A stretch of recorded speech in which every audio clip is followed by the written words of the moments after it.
Hi, good morning. I hope that everybody's having a wonderful day today. So, for the topic of today, I'm going to talk about the art of war, Sun Tzu. Now, there's something quite exquisite about this book that, in my humble opinion, it actually makes it to stand out. About the Rus, this book is quite classic because it has definitely taught a lot whenever it comes to military all over the world. And something quite importantly is that not also military, but people that is willing to put their some effort to actually be greater than they are. So let's talk about Sun Tzu. Sun Tzu was a Chinese man that was in charge of defending an area of China back then, and he was he studied philosophy, and he was actually enforcing this career. Now, something that is worth noticing about Sun Tzu is that the approach that he had whenever it comes to war was quite different because back in those times, and we're talking thousand years ago, a lot of time ago, uh, people were quite renowned for being aggressive. I mean, not thinking thoroughly on a strategy. Yeah, for sure, there were tactics whenever it comes about fighting. But mostly it was about having your troops. I'm sorry, your troops with the best arsenal possible. I'm talking about armor. I'm talking about weapons. I'm talking about siege. I'm talking about horses, and also having the numbers because yeah, for sure, you were able to make quite a big punch to the enemy without a lot of troops, but numbers were quite important.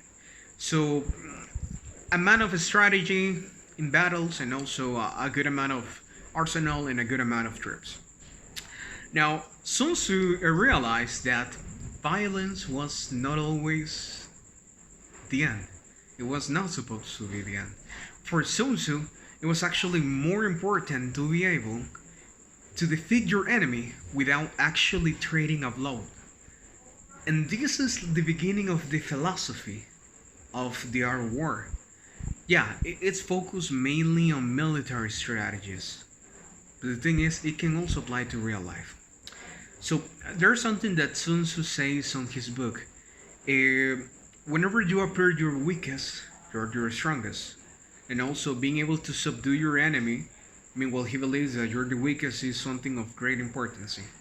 Now, I will go ahead and go quite thoroughly about this part because uh, I do believe that it requires a lot of depth. The book itself is extremely self-reflective, and I will most definitely recommend this book to anybody that is willing to do some self-consciousness on their life because it will most definitely change you quite a little bit, or perhaps you will be able to learn something that will later on help you in a way or another. So, thing is, pride.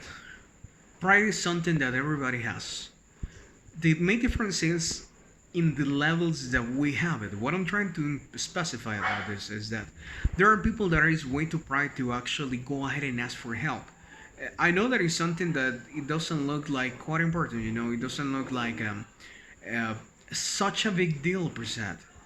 But there's an extreme amount of people that being able to admit defeat and also being in the spot or in the position where you need to ask somebody else for assistance, it's not a desirable position for most of the people present. Sun says that it doesn't matter about being or actually looking in some cases for sure because there will be a contradiction later on. How you look, it actually matters mostly uh, the long-term game per se. So let's say for instance, okay, let's say that you're in a battle.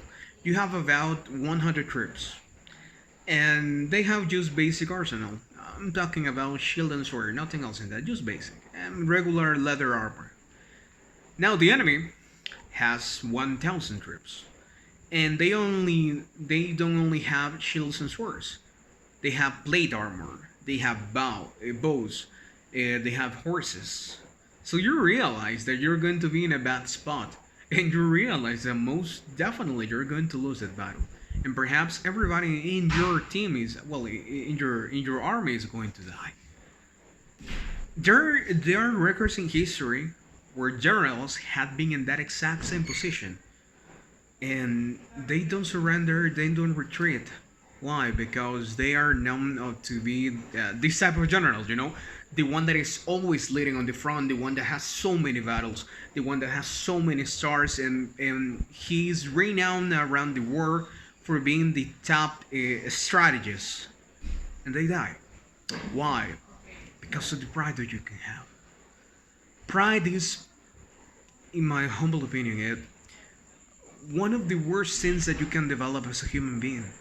Because believing, no, I don't need any type of help because it's not necessary. Because simply it will make me look weaker per se. And I don't want to be in that position. That is most definitely one of the worst choices that you can make in your life. It will certainly ruin you. And it will certainly provide you a lot of pain per se. So Sun Tzu talks about this. If you happen to be in a spot where you know that you're not going to win, there's no shame in actually retreating. There's no shame in living and fighting another day when you know that you will have the opportunity to go ahead and win that battle, to have a fighting chance. I will touch on another point, and then I will try to make this as general as possible. Another one of the points that actually made me quite, it was noticeable for me, is that Sun Tzu talk about the fact that to appear the weakest whenever you are the strongest. Okay, now this is actually connected whenever it comes to pride, because to appear the weakest version of you whenever you're the strongest is like, it's like a no-go for many people. I mean, just to give you an example, there are quite a lot of people nowadays that they have a lot of vanity on them. Perhaps they don't have a good amount of money to support their vanity, but they're going to spend most of the money that they have just to try to make themselves look as something that they don't are, because they want to be the best that they can be to the others. And I mean, I'm not a person that likes to criticize or judge anybody else. That's completely up to them. But trying to appear your strongest whenever you're the weakest, it's not exactly quite a good spot. And in the way that he emphasizes is that is overconfidence. Why he says that you have to show your weakest whenever you're the strongest?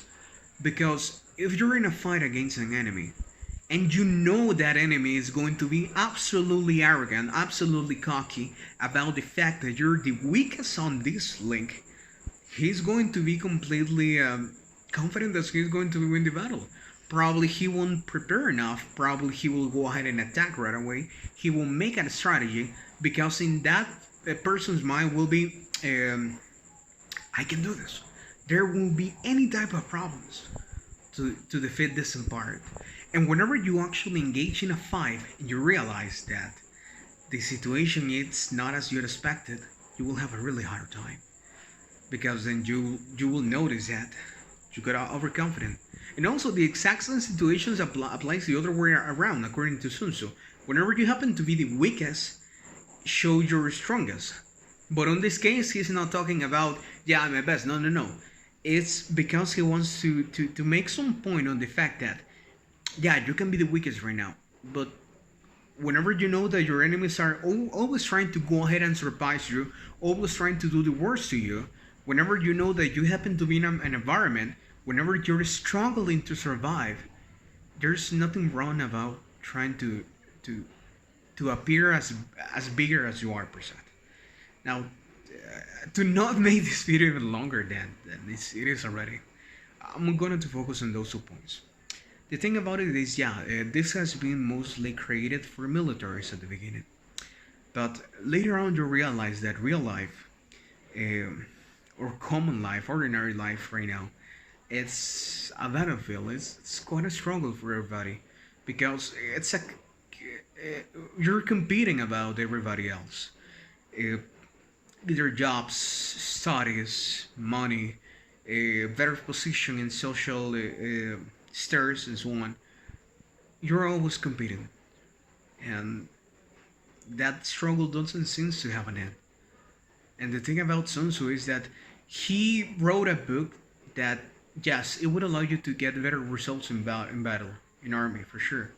But also he struggled, I'm sorry, he wrote a book that will also to allow you to have better results in your personal life. Because whenever you read that and start applying those exact same factors that can be applied to your life, you'll see quite a difference. Because and there's something that I believe and I do admire about the samurais. There's many bad things that you can say about samurais for sure, but there's something that always highlights to me, and it's the fact the discipline that they have. Yeah, for sure. There were many bad things that they have, and people can tell. But the Bushido code, that is the samurai code, it was based on the fact of living a life full of discipline, respecting the people about you, respecting your elders. It was about that respect and discipline, and that is something that right now is quite lacking in this world. People is no longer disciplined about anything. I mean, even myself, I know for a fact that I have a problem whenever I try to get disciplined about something. It's not an easy task.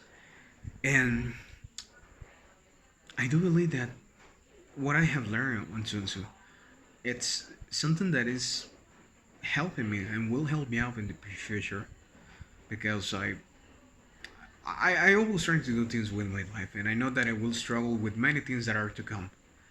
But I feel quite happy that first of all I have the opportunity to read the book. Second of all, that the book is so open to interpretation, and what I mean with this is that things that you can apply to your life, and therefore it actually help you to reflect onto something with a cold head, and probably that's one of the most important things, if not the most important things. So anyway, thank you so much for your help. The name is of the book is The Art of War of Sun Tzu, and it has been quite a pleasure talking to you on this occasion. Have a wonderful day. Bye bye.